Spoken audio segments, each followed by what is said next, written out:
ស្ដីអ្នកនរគ្នាខ្ញុំសៅលីហើយថ្ងៃនេះគឺពិសេសមែនតើដោយសារយើងមានភ្ញៀវកិត្តិយសរបស់យើងចាលីលីចាគាត់នឹងបានមកចូលរួមនៅចែករំលែកបទពិសោធន៍ពាក់ព័ន្ធជាមួយនឹងបង HR ឬក៏យើងអាចនិយាយបានថាសម័យ Gen Z អ្នកនរគ្នាចាជំរាបសួររៀបសារហើយសុខសប្បាយណាស់ដែរមកសុខសប្បាយស្អាតដែរចាថ្ងៃនេះបងចង់ដឹងឬក៏ចង់ឲ្យលីចែករំលែកនៅបទពិសោធន៍ខ្លះៗណាព្រោះយើងជា Gen Z ម្នាក់ដែរចាចង់ដឹងថាតើអីទៅដែលជាភាពលេចធ្លោដែលពីខាងអូនដែលជាបេក្ខភាពឬក៏បេក្ខជនគាត់មកសម្ភាសសម្រាប់អូនផ្ទាល់ទីមួយហ្នឹងគឺការដែលច្បាស់លាស់ហើយនឹងមានភាពជាខ្លួនឯងតាមពិតទៅនៅក្នុង CV ហ្នឹងយើងមានអស់ហើយយើងធ្លាប់ធ្វើការគេខ្លះយើងរៀននៅណាមានអស់ហើយប៉ុន្តែអីដែលខាង HR អត់ចង់ឃើញហ្នឹងគឺការនិយាយច្បាស់លាស់ការនិយាយច្បាស់ហើយមានទំនុកចិត្តលើខ្លួនឯងមានភាពជាខ្លួនឯងហើយមួយទៀតដើម្បីបង្ហាញគាត់ឃើញថាយើងមានសមត្ថភាពយើងមានឆន្ទៈដើម្បីធ្វើការងារហ្នឹងយើងមានឆន្ទៈដើម្បីដោះស្រាយបញ្ហាណាមួយនៅក្នុងក្រុមហ៊ុនហ្នឹងឬមួយក៏យើងមានភាពដែលអាចធ្វើការជាក្រុមបានហើយមួយទៀតគឺការដែលយើងច្បាស់លាស់ចំពោះការងារដែលយើងត្រូវធ្វើចឹងមានភាពច្រើនរបៀបថាគាត់ធ្វើការងារច្រើនដល់ពេលគាត់សួរដល់ពេលខាង HR គាត់សួរទៅគាត់អត់ដឹងរឿងដល់ពេលអញ្ចឹងតាមពិតគាត់អាចនឹងចេះធ្វើប៉ុន្តែខ្ញុំតែឆ្លើយថាមិនអញ្ចឹងគឺគាត់ចង់ឲ្យយើងនឹងច្បាស់លាស់ជាមួយនឹងការងារដែលគាត់ធ្លាប់ធ្វើការងារដែលគាត់ត្រូវធ្វើដើម្បីចង់ថាក្នុងពេលនឹងហើយគឺជាពេលដែលបងមក HR នឹងគាត់វាតម្លៃថាតើសមត្ថភាពរបស់គាត់នឹងវាសមស្របជាមួយនឹងប្រាក់ខែដែលគាត់ចង់បានអត់មួយទៀតគឺ partial fit ខាងគាត់ក៏មានសមត្ថភាពក្នុងការធ្វើការងារហ្នឹងហើយប៉ុន្តែខាង HR គាត់ចង់ឲ្យយើងនិយាយថាគាត់ចង់មើលឃើញការនិយាយស្ដីរបស់យើងកាត់កិរិយារបស់យើង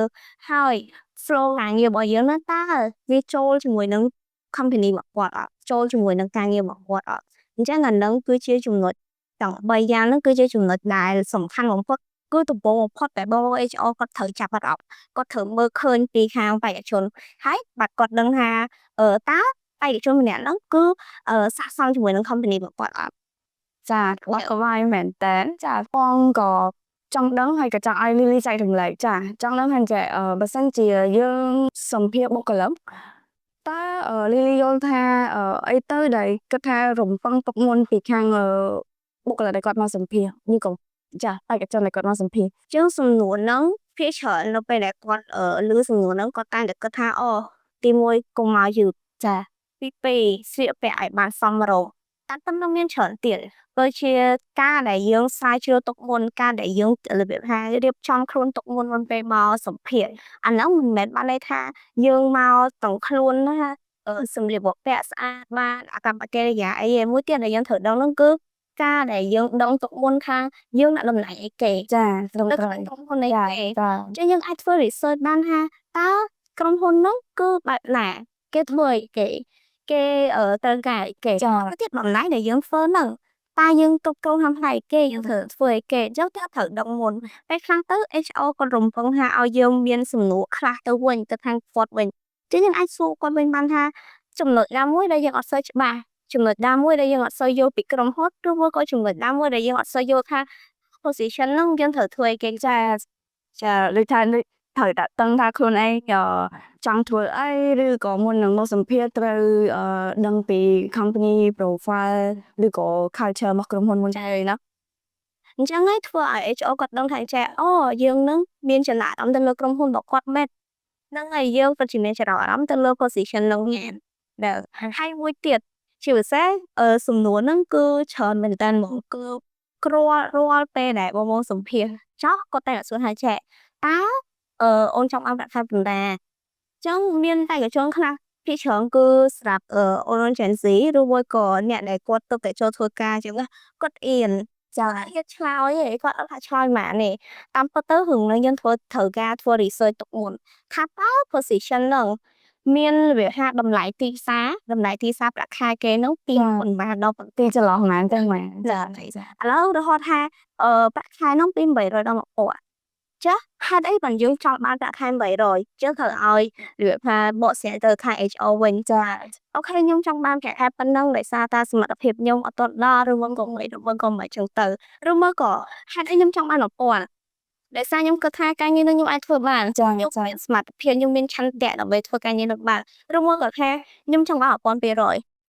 ទោះបីខ្ញុំគិតថាប្រាក់ខែហ្នឹងវាអាចនឹងទាបសម្រាប់ខ្ញុំចង់បានខ្ពស់ជាងនឹងចឹងហេតុអីបានបងចង់បានខ្ពស់ជាងនឹងចឹងខ្ញុំបកស្រាយថា HR ទៅថាយើងធ្វើគេបានខ្លះយើងអាចធ្វើអ្វីឲ្យក្រុមហ៊ុនបានខ្លះយើងអាចធ្វើអ្វីដើម្បីឲ្យក្រុមហ៊ុនអភិវឌ្ឍទៅមុខបានខ្លះចឹង វាកាប់ទៅយើងបើយើងសិនជាយើងផ្ដោតទៅលើប្រាក់ខែណាចាគឺខាងក្រុមហ៊ុនគឺគេមិនចង់ថាគេមិនខ្លាចឡើយនៅការដែលគាត់ឲ្យប្រាក់ខែទៅបុគ្គលិកមួយប៉ុន្តែនៅក្នុងហ្នឹងក៏ខាង HR គេដឹងដែរថាតើបេក្ខភាពឬក៏បេក្ខជននឹងអាចផ្ដល់អ្វីឲ្យទៅខាងក្រុមហ៊ុនឬក៏ជួយដោះស្រាយបញ្ហាសម្រាប់ខាងក្រុមហ៊ុនបានអីគេខ្លះចាអញ្ចឹងបើសិនជាគាត់មើលឃើញនៅសក្តានុពលសម្រាប់បេក្ខជនគិតថាក្រុមហ៊ុនគេនឹងមិនខ្លាចឲ្យប្រាក់ខែខ្ពស់ទេចាអូខេល្អមែនតើហើយក៏ជាចម្ងល់ដែរដោយសារយើងសល់តែមួយខែទៀតដាច់ចូលឆ្នាំ2026ហ្នឹងមែនទេចាចឹងគឺសម័យនេះ Gen Z ចាដែលយើងហៅទៅ Gen Z ហ្នឹងគឺវាយលុកមែនតើនៅក្នុងគាត់ដូចថាគាត់ចាប់ដើមចេញរកការងារណាចាគាត់ចាប់ដើមចេះចង់ដកបទពិសោធន៍ជាមួយនឹងការងារថ្មីឬក៏ប៉ះត្រូវជាមួយនឹងជំនាញរបស់គាត់ផ្ទាល់លីលីយល់ឃើញមិនដែរសម្រាប់ Gen Z គាត់ផ្លាស់ប្ដូរបរិយាកាសឬក៏បរិបទក្នុងការសម្ភាសការងារបែបណាខ្លះ Smile ឥឡូវហ្មង Gen Z is digital first មិនខ្ញុំគិតចាមនុស្សយើងឥឡូវមិនថាតូចមិនថាធំទេទូរស័ព្ទនៅជាប់ដៃហើយចាអញ្ចឹងគឺការអ្វីដែលគាត់ចង់នៅពេលដែលគាត់ចង់រកការងារឬមួយក៏សម្ភាសគាត់ចង់បានបែបរបៀបថា mobile friendly ពេលខ្លះទៅគាត់សឹងថាគាត់ចង់បានរបៀបថា video interview គាត់ចង់មកជួបយើងឯងគាត់ introvert អញ្ចឹងគាត់ចង់មកជួបយើងឯងគាត់ចង់បានរបៀបថាអីដែលស្រួលងាយលឿនរបៀបថាព្រោះឥឡូវការដែលយើងរកការងារឥឡូវហ្នឹងគឺវាស្រួលខ្លាំងមែនណាដោយលោកមុននេះនៅក្នុង Facebook ក៏មានចឹងក្នុង TikTok ឬមួយក៏ LinkedIn មានច្រើនមែនតើទូលំទូលាយហើយមួយទៀតគឺគាត់ចង់វាតម្លៃទៅលើក្រុមហ៊ុនអញ្ចឹងមិនតែខ្ញុំនិយាយចោលជាពិសេសសម្រាប់ក្រុមហ៊ុនដែលគាត់មាន platform នៅក្នុងរបៀបថានៅក្នុង Facebook ឬក្នុង TikTok គាត់ចង់ឃើញថាតើរបៀបថាបរិបទការងាររបស់ក្រុមហ៊ុននោះវាមិនចា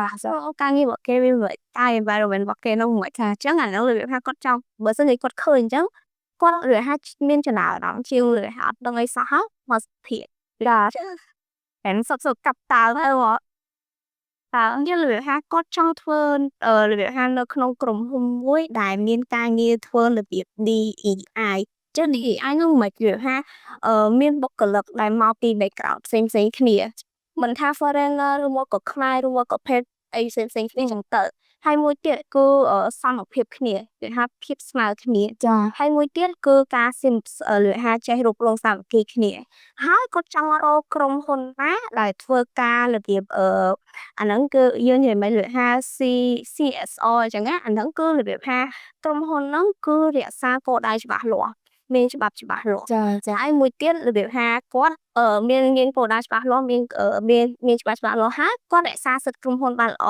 ហើយមួយទៀតរក្សាសិទ្ធិរបស់បុគ្គលិកហ្នឹងបានល្អចារបៀបចឹងគឺគាត់ចង់បានក្រុមហ៊ុនដែលគាត់អាច balance work life ជាមួយនឹងរបៀបថា lifetime របស់គាត់បានល្អចានិយាយរួមទៅគឺគ្រប់យ៉ាងត្រូវឲ្យវា balance គ្នាណាតាមសមត្ថភាពនិងក្រុមហ៊ុនដែលគាត់ចង់ទៅដល់គឺត្រូវ balance គ្នាទាំងអស់អញ្ចឹងGen Z គាត់មានភាពល្អិតល្អន់ចារៀងស្មុគស្មាញតិចតែគាត់ល្អិតល្អន់ចាល្អមែនទេហើយអូខេចង់ដឹងថាតើសម្រាប់បុគ្គលិកផ្ទាល់អ្វីទៅដែលគាត់ត្រូវគិតមុនគេនៅពេលដែលគាត់ចង់ផ្លាស់ប្ដូរបរិបទការងារថ្មីឬក៏យើងនិយាយស្រួលស្ដាប់ទៅថាចង់ផ្លាស់ប្ដូរការងារចាអញ្ចឹង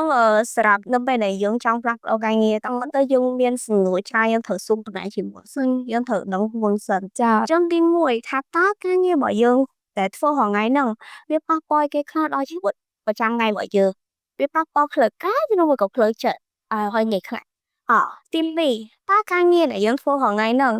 វាជាគោលដៅនៃក្តីយើងត្រូវធ្វើការក្នុងរយៈពេលវែងអត់ហើយ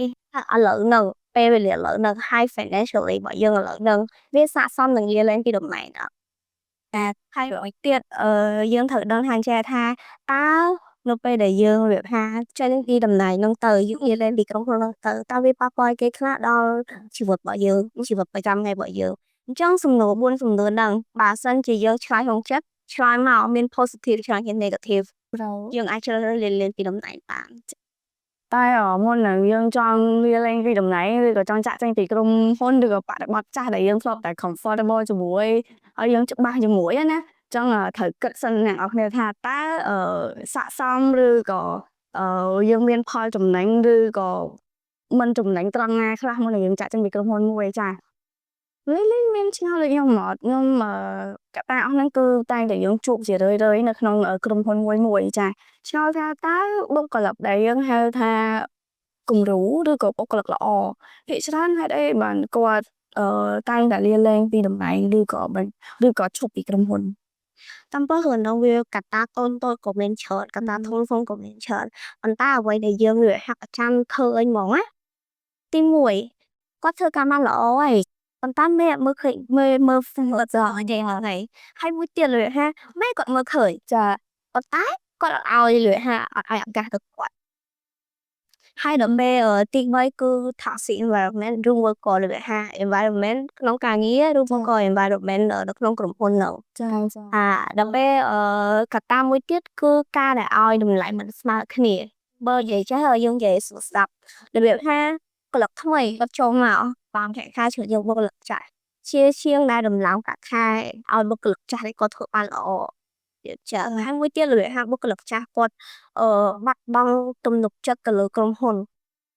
នឹងហើយដល់ពេលចុងក្រោយមួយទៀតគឺថាការធ្វើការជារង្វង់អានោះមានន័យថាម៉េចឬថាគាត់ធ្វើការដដែលថ្ងៃហ្នឹងអត់មានអីថ្មីទេការរឿងដដែលជាមួយមនុស្សដដែលជាមួយនឹងអ្វីដែលដដែលអារម្មណ៍ដដែលហ្នឹងអត់មានបញ្ហាអីទេប៉ុន្តែឥឡូវឧទាហរណ៍ថាឆ្នាំទី1ធ្វើអញ្ចឹងចាឆ្នាំទី2ធ្វើអញ្ចឹងទៀតឆ្នាំទី3ធ្វើអញ្ចឹងទៀតអញ្ចឹងយូរទៅគាត់នឹងអញមានអារម្មណ៍ថា stress អត់មានថាបានអីមកវិញអត់មានការអភិវឌ្ឍមានឬថាអត់បានរៀនអីថ្មីអញ្ចឹងធ្វើឲ្យគាត់ឬថាសភាពផ្លូវចិត្តរបស់គាត់នោះឬថាកាន់តែស្មុគស្មាញទៅអញ្ចឹងគាត់ចង់ទៅរកអីដែលថ្មីជាងវាអាចជាបុកបន្ថែម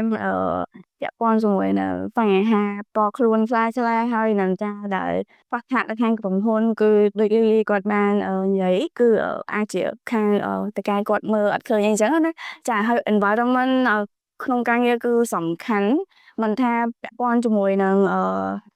ការងារឬក៏មិត្តរួមការងារចាគឺតែងតែចង់ឲ្យដូចថាធ្វើការដោយសហការគ្នាឲ្យបានល្អចាទាំងអស់ហ្នឹងគឺជាចំណុចមួយដែលជំរុញឲ្យក្រុមហ៊ុនទៅមុខដូចគ្នាហ្នឹងហើយអញ្ចឹងសម្រាប់បងដែលកំពុងតែស្វែងរកការងារឬមកក៏ពិបាកក្នុងការរកការងារអញ្ចឹងអាចមករកអាស្រ័យនេះបាន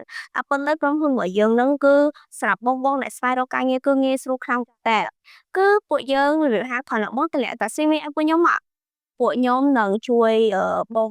រកការងារដែលស័ក្តិសមជាមួយនឹងបងបំផុតឬមកក៏បងមានតម្រូវការបងអាចប្រាប់ពួកខ្ញុំបានចាពួកយើងនឹងនិយាយថាខំឲ្យល្អបំផុត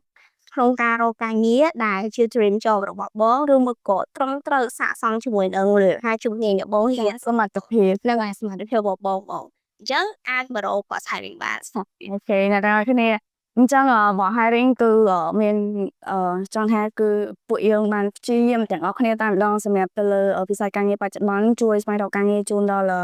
អូនឬក៏បងដែលគាត់មានគម្រោងផ្លាស់ប្ដូរការងារអញ្ចឹងទៅចាអូខេអ្នកទាំងអស់គ្នាអញ្ចឹងបើសិនជាចង់បានការងារកុំភ្លេចបោះ hiring ចាសម្រាប់លីផ្ទាល់ជា Gen Z ម្នាក់គឺចង់ដឹងថាតើអូនផ្ដោតទៅលើក្រុមហ៊ុនដែលឲ្យយើងដូចថា willing to learn to grow ឬក៏អូនផ្ដោតទៅលើប្រាក់ខែសំខាន់តាមប៉ុន្តែនៅពេលដែលខ្ញុំទៅតែរៀនចប់ហើយខ្ញុំទៅជ្រើសរើសការងារដែលវាផានមានប្រាក់ខែច្រើន and you don't realize that this is a bad decision ហេតុអីបើខ្ញុំនិយាយចឹងដោយសារតែចេះគាត់ឬថាយើងធ្វើការនៅកន្លែងនោះធ្វើការដដែលហើយខ្ញុំគិតថាខ្ញុំសួរខ្លួនឯងថាចេះតើខ្ញុំសុខចិត្តកន្លែងធ្វើការនៅកន្លែងនោះរយៈពេល2ឆ្នាំ5ឆ្នាំឬមកក៏10ឆ្នាំឬមកក៏យូរជាងនោះហើយអត់បានអីមកវិញចាក់ឬថាសម័យឥឡូវហ្នឹងគឺសង្គមកំពុងតែរីកចម្រើន is like developing ចាហើយខ្ញុំនៅតែកន្លែងដែល អាហ្នឹងខ្ញុំបានឯងមកវិញ យកមកថ្មី ខ្ញុំមានន័យថ្មីខ្ញុំអត់ខ្ញុំហ៊ានអត់បានឯងមកវិញអញ្ចឹងខ្ញុំតាមអត់ទាន់សង្គម ចា អញ្ចឹងហើយបាទខ្ញុំរបៀបថាខ្ញុំគិតថាខ្ញុំគួរតែប្ដូរទៅកន្លែងដែលរបៀបថាឲ្យខ្ញុំហ៊ានបានច្រើនឲ្យខ្ញុំអភិវឌ្ឍវិញចាហ្នឹងហើយជាងដែលនៅកន្លែងដដែលអត់ទៅមុខមាត់ជាមួយនឹងប្រាក់ខែដែលសមរម្យចឹង ចាទទួលបានចាចំណុចនេះគឺគាត់ចង់ផ្ដោតទៅលើការដំបងដោយមកពិសោធន៍យើងផ្ទាល់យើងផ្ដោតទៅលើប្រាក់ខែណោះចាគិតថាអ្នកណាដំបងឡើយក៏ចង់បានលុយដែរចាទាំងខ្ញុំទាំងអីគឺដូចគ្នាហើយមួយវិញទៀតដល់ពេលយូរទៅយើងនៅក្នុង environment មួយដដែលតែអត់មាន nasty change ឬក៏យើងអត់មានអីជាការ develop ខ្លួនឯងយើងនឹងមើលឃើញចាអញ្ចឹងអីក៏ដោយក៏ត្រូវការដកបទពិសោធន៍សិនដែរអូខេអញ្ចឹងអរគុណលីលីណាដែលបានចូលរួមនៅក្នុងអេពីសូតមួយនេះហើយចង់ផ្ដាំទៅអ្នកទាំងអស់គ្នាដែរសម្រាប់គាត់ដែលគាត់កំពុងតែស្វែងរកការងារឬក៏មានគម្រោងផ្លាស់ប្ដូរការងារថ្មីកុំភ្លេចបោះ hiring ចាគឺបោះ hiring ផ្ដល់ការងារមួយដែលមានភាពជាចង់ថាទំនុកចិត្តនិង